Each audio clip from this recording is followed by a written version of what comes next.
rusted gates of Wonderland Park creaked open under Marcus's trembling hands, revealing a world frozen in decay. October 31st, the only night the abandoned amusement park allowed visitors. According to the urban legend, he'd spent months researching. The ticket booth stood empty, its paint peeling like diseased skin, but a single admission stub waited on the counter, as if placed there just for him.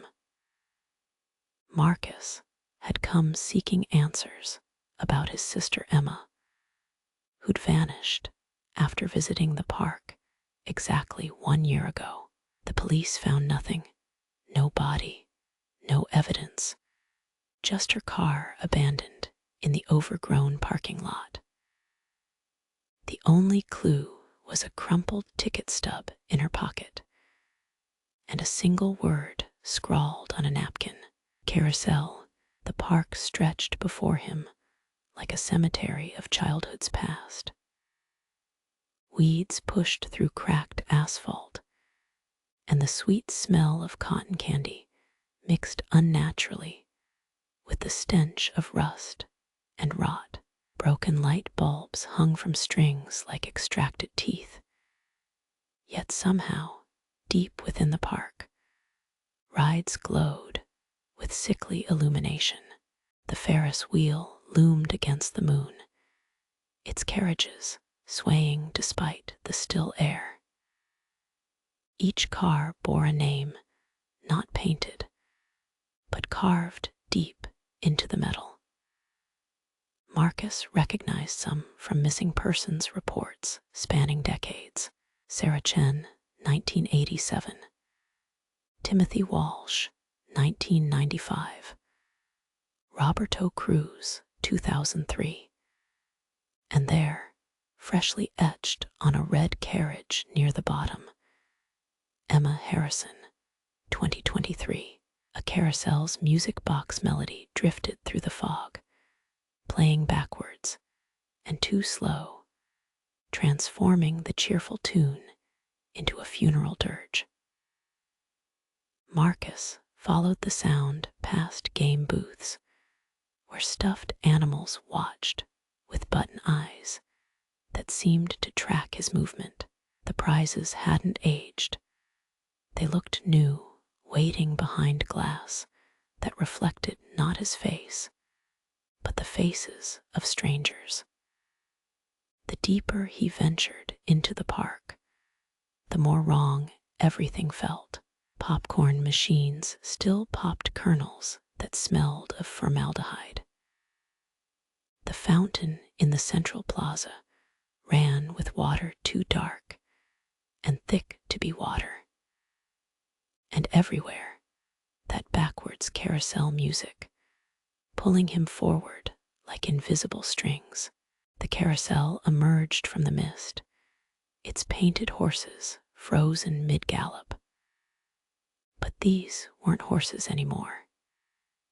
Each mount had transformed into something specific: a hospital bed, a steering wheel, a bathtub, a kitchen knife. A brass plaque on the operator's booth read, "One ride, one truth. The future cannot be changed, only revealed." Marcus spotted Emma's purse on one of the mounts. A perfectly ordinary office chair. His hands shook as he reached for it.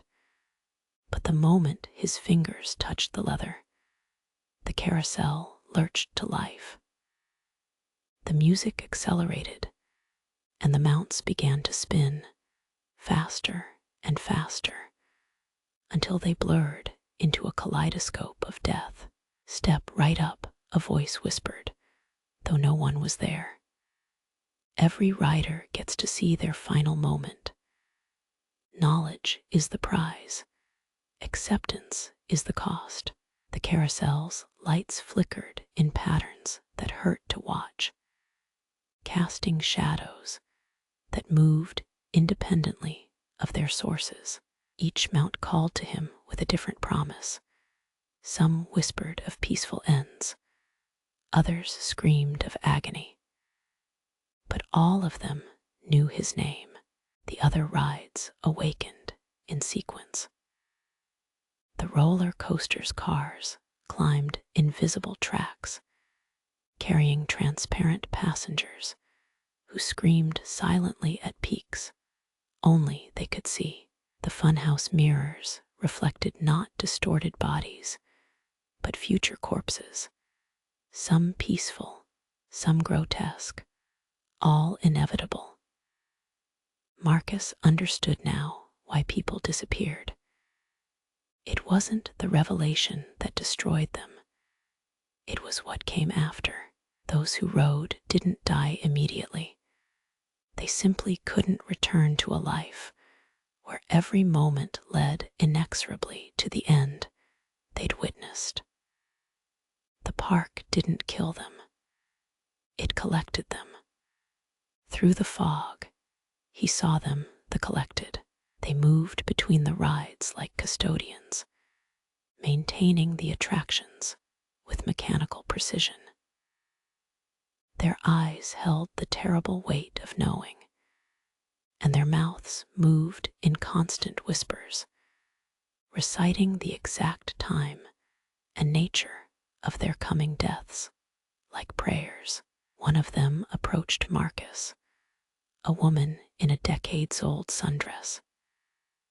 "June 15th, 2031, she said. "Aneurysm while gardening. The roses will be beautiful that day." She smiled with profound sadness. "Would you like to know about the roses you'll never see?" He found Emma in the Hall of Mirrors, along with dozens of others. They stood perfectly still, eyes open but unseeing, each trapped in the reflection of their own foretold death. She was watching herself at a desk, paperwork scattered, hand clutched to her chest.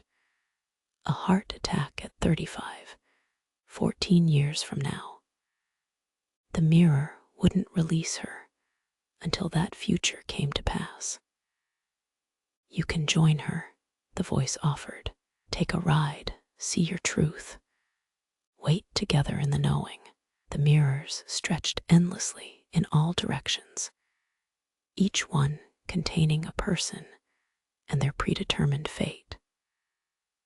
A child watched himself grow old and die in a hospital bed. A businessman saw his plane go down. A bride witnessed her wedding become a funeral. Time moved differently in each reflection. Some deaths were moments away, others decades distant, but all played on loop. Emma's fingers twitched slightly when Marcus called her name, the only sign she could still hear the outside world. Her reflection continued its endless death scene, the heart attack playing out in real time before rewinding to begin again.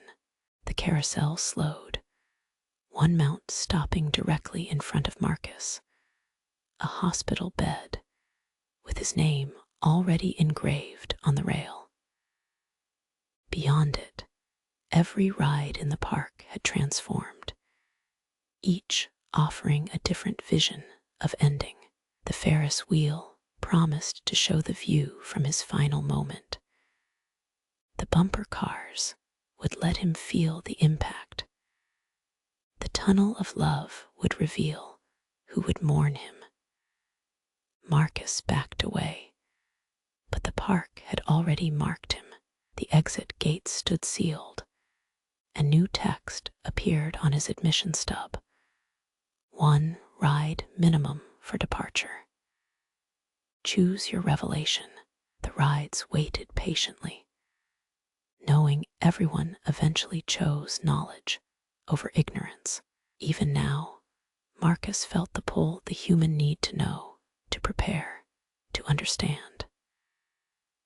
Emma had been investigating their grandmother's death when she came here, seeking closure.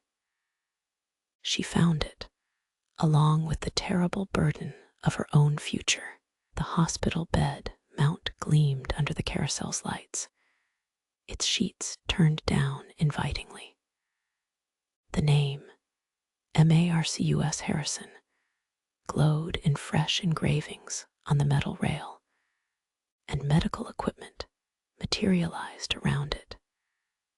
IV drips, monitors, all waiting to show him his final moments in excruciating detail. As dawn approached, Marcus realized the cruelest truth. The park didn't trap people with locks or force. It trapped them with the one thing humans couldn't resist, the promise of forbidden knowledge. Each ride offered a piece of the puzzle of mortality, and once you started collecting pieces, you couldn't stop until the picture was complete. He took his place on the carousel, selecting not the hospital bed, but a simple wooden chair. As the ride began to turn, he understood his choice didn't matter. Every mount led to the same revelation, just dressed in different scenery. The carousel spun faster, reality blurring at the edges, and Marcus saw himself clearly. Not how he would die, but why he would choose to stay. The vision came in fragments. Himself, decades older, sitting in that wooden chair in a small room. A retirement home. Alone. No visitors. The nurse would find him during morning rounds, having passed peacefully in his sleep. But that wasn't the revelation that would trap him. It was seeing every day between now and then, every choice that led to solitude, every relationship he'd failed to maintain, every opportunity for connection he'd let slip away. The sun rose over Wonderland Park, its gates closing for another year. Inside, the rides fell silent, and the mirrors reflected one more soul who traded uncertainty for the terrible comfort of knowing. Marcus stood beside Emma now, both waiting in the hall of mirrors for futures that would arrive exactly as promised. Somewhere in the city, a missing person report would be filed. Someone else would find the urban legend, decode the clues, and arrive next October 31st, seeking answers. The park would be waiting, its rides maintained by those who could no longer leave, each attraction offering its unique glimpse of the inevitable. The carousel's music box played on, counting down the days until the gates would open again. One night a year, for those brave or foolish enough to seek it, death would reveal its hand. The price of admission was simply everything that came after. In the Hall of Mirrors, Marcus began to understand why Emma had smiled when he found her. She wasn't trapped, she was free, free from the anxiety of not knowing, free from the illusion of control, free from the burden of trying to change what couldn't be changed. The park didn't steal souls, it collected those who'd rather know their ending than live in fear of it. As his reflection settled into its eternal vigil, Marcus's admission stub fell to the ground, carried by the wind to the entrance gate. Next year, someone would find it waiting on the ticket counter, an invitation to join the growing congregation of the ordained. The park would endure, patient as death itself, offering its terrible gift to any who dared to unwrap it. The last sounds of the night were the settling of metal and the whisper of the wind through broken speakers, carrying a message that would echo until October came again. Welcome to Wonderland Park, where your future is just a ride away.